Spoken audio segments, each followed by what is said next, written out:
বিসমিল্লাহির রহমানির রহিম। আসসালামু আলাইকুম। তো আজ কিন্তু আমি একটা ডেইলি ব্লগ করেছি। সেটা হচ্ছে দেখেন আমি কিন্তু একদম সকালে উঠে যা যা করি সেটাই আর কি আপনাদের সাথে শেয়ার করব। তো দেখেন আমি সকালবেলা উঠে কিন্তু প্রথমে মশারিটা উঠাচ্ছি। আর এদিকে কিন্তু আলভি বাবু দেখতে পাচ্ছেন মশারির মধ্যে সে আসলে মশারির মধ্যে একদম আটকে আছে, আমাকে ডাকছে। তারপরে কিন্তু আমার পরবর্তী কাজ ছিল হচ্ছে জানালাগুলো খুলে দেওয়া। সে আবার ঘুম থেকে উঠে জানালা খোলা না দেখলে তার কান্না আসে, কান্না পাই। সেই জন্য আর কি আমি তাড়াতাড়ি আগে ঘুম থেকে উঠে মশারিটা উঠিয়েই কিন্তু জানালাগুলো এইভাবে খুলে দিই। তো দেখেন জানালা খোলার পরে সে এইভাবেই প্রতিদিন জানালার দিকে তাকিয়ে থাকে, মাশাআল্লাহ। তারপরে দরজাটা খুললাম। আমার আম্মু কিন্তু অনেক ভোরবেলায় উঠছে, দেখেন দরজা সব খোলা, তার হয়তোবা সব কাজ শেষ। আর এটা হচ্ছে গরম পানি করলাম এখান থেকে। এদিকে দেখেন আম্মু শাক ধুচ্ছে, আমি আলভির জন্য একটা ডিম সিদ্ধ দিলাম।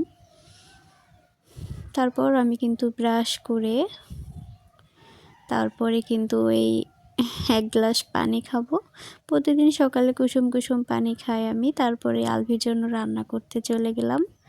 ওইখান থেকে আসার পরেই কিন্তু দেখেন এটা আমাদের নতুন চুলা, আম্মু নিয়ে আসছে, 2 দিন হলো।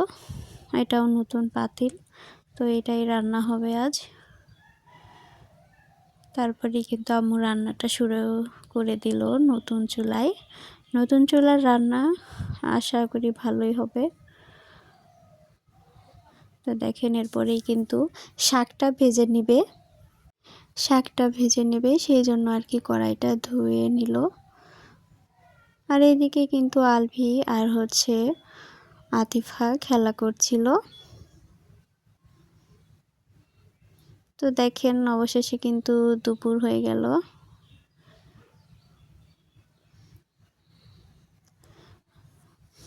এটা কিন্তু দুপুরের জন্য রান্না করছে, সকালের রান্নাটা শেষ হয়ে গেছে।